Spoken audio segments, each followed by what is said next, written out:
చాలా మంది వెన్నుముక్క వెన్నుపూస ఒకటే అనుకుంటారు. వాటి డిఫరెన్సెస్ ఏంటి డాక్టర్ గారు? సాధారణ వాడుక భాషలో స్పైన్ అనగానే మనకి అందరూ వెన్నుపూస డ్యామేజ్ అయిపోయింది, వెన్నెముక డ్యామేజ్ అయింది, ఇట్లా అన్ని ఇంటర్చేంజబుల్గా వాడుతుంటారు. దానికి ఇది దీనికి అది వాడుతూ ఉంటారు.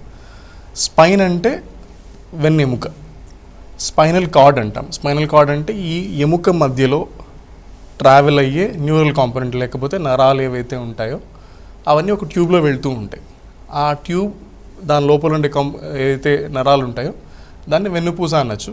బయట దానికి ప్రొటెక్షన్గా ఉండే ఎముకలు ఏవైతే ఉంటాయో దాన్ని మనం స్పైన్ అంటాం. ఓకే, గత 10 ఏళ్లతో పోల్చితే ఇప్పుడు అసలు మెడ నొప్పుల అంటే కేసెస్ ఎంతవరకు పెరిగాయి?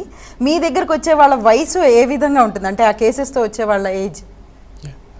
డెఫినెట్లీ లాస్ట్ అంటే ఈ decade we are seeing higher numbers, and ఇంతకుముందు డికేడ్లో it is relatively lesser number. ఇప్పుడున్న చూస్తున్న వాళ్ళలో predominantly 75% of the people belong to desk job చేసేవాళ్ళు.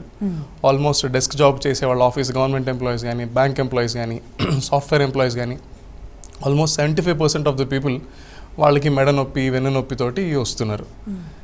ఎందుకు వస్తుంది? That's a relatively long discussion.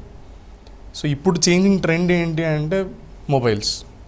So mobile వాడకం అనేది బాగా పెరిగింది కాబట్టి, ప్రతిదానికి మొబైల్ వాడడమే ఎక్కువైపోయింది కాబట్టి దానివల్ల ఇంపాక్ట్ ఈజ్ దేర్. ఎలా అవుతుంది అంటే నిద్ర లేవగానే మొబైల్, ప్రయాణంలో బైక్లోనో మెట్రోలోనో వెళ్తూ మళ్ళీ మొబైల్, ఆఫీస్కి వెళ్ళగానే మళ్ళీ కంప్యూటర్, బ్రేక్లో మొబైల్, పడుకోగానే మొబైల్, పడుకునే ముందు మొబైల్.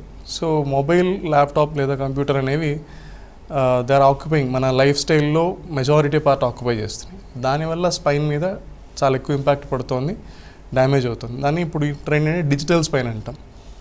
సో డిజిటల్ స్పైన్ అంటే ఈ స్క్రీన్ వాడడం వల్ల వస్తున్న వెన్నుపూస ఇబ్బందులు, వెన్నెముక వెన్నుపూస లేదా స్పైన్ ఇబ్బందులు. ఓకే, టెక్నిక్ అని కూడా ఏదైనా ఒక మాట ఉందా డాక్టర్? సిమిలర్గా అలాగే అనుకోవచ్చు. Digital tech are more or this the same.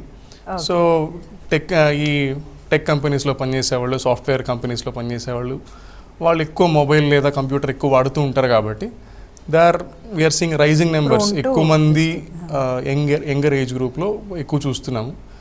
ఒకప్పుడు పెద్దవాళ్ళు న్యూస్ పేపర్లు, లైబ్రరీలు అట్లా అనుకుంటూ వాళ్ళకి ఇబ్బంది పడుతూ చూసేవాళ్ళు. ఇప్పుడు అందరికీ ఆల్మోస్ట్ లైక్ స్కూల్ గోయింగ్ పిల్లల నుంచి ఓల్డ్ ఏజ్ దాకా అందరూ మొబైల్స్ వాడుతున్నారు కాబట్టి వీఆర్ సీయింగ్ ఎక్కువ నెంబర్స్ కనపడుతున్నాయి.